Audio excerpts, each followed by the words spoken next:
Oh, it's great. I mean, this has been in our family for a long time at Microsoft.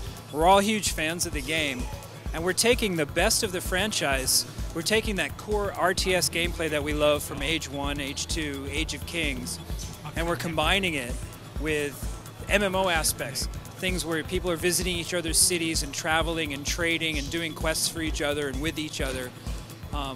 It's amazing. I mean, we're doing something that no RTS has done before. And, you know, people ask a lot about what's the future of RTS, what's happening with the RTS genre, what's happening with PC gaming. Well, I'm happy to say this is what's happening with it. You know, it's what we're doing with Age, doing stuff that nobody's done before, and we're really excited about the options that we can do with this game. Well, I think what we really wanted to do is to kind of take stock of this franchise. Don't forget, it sold over 25 million copies. And we wanted to do it, we wanted to evolve it. We wanted to see where the industry was going. We wanted to be on the forefront of what we could do with this franchise, not what we know we could do. And so by taking the MMO aspect, by making it persistent and online, by reaching out and making it free to play, I feel that we're on the forefront of what we could do with this franchise, and it's still going to be that great Age experience.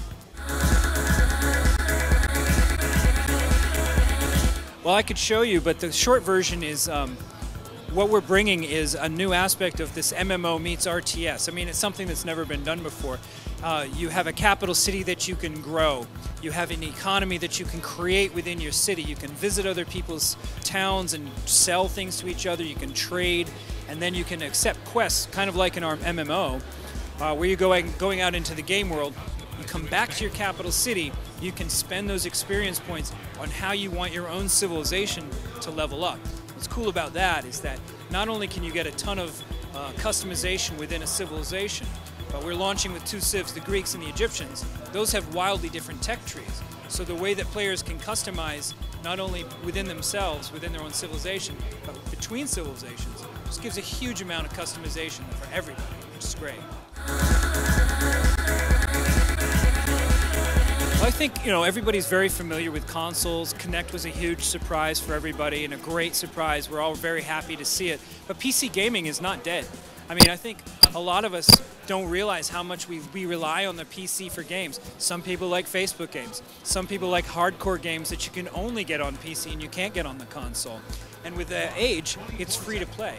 So that's something that basically anybody with a computer, it could be a kid in Spain, it could be a parent in Poland, and it could be somebody in Seattle who can basically download the game on a lot of different platforms, play it right there for free, and decide that they want to check it. So I don't think PC maybe gets as much exposure in the media, but it's not dead. And I think this franchise, if anything, will reinvigorate the PC platform for sure.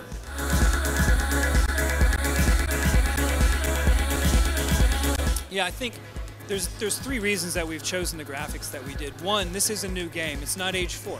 It's an evolution of the franchise. We want it to look differently than, for example, Age 3 looked like. We want people to know this is a new game. Secondly, this actually scales well. We're thinking of this 2 to 3 years down the road, so we want to be adding content 2 to 3 years over that 2 to 3 year period regularly to keep people coming back and checking it out and so on and so forth. And I think the third thing that's really most important about the art style is that it scales well technologically. By choosing this art style, it actually allows us to run on more different types of PCs than we could have with a higher end graphics. But it's still great, it's still charming. There's a lot of great animations that are just a blast to watch. There's a lot of character and charm within this art style. And the best thing is this is all, the core gameplay is still there, it's just a slightly different art style. So all those things combined make it a big win for me. Oh yes, we're planning a lot of different civs right now. We can't really talk about those, but that's when I go with that 2 to 3 year process. We want to be having new civs, new booster packs, new game modes come out over time at a regular cadence, so people are always coming back and checking it out. Persistent world means persistent rule. Age of Empires Online.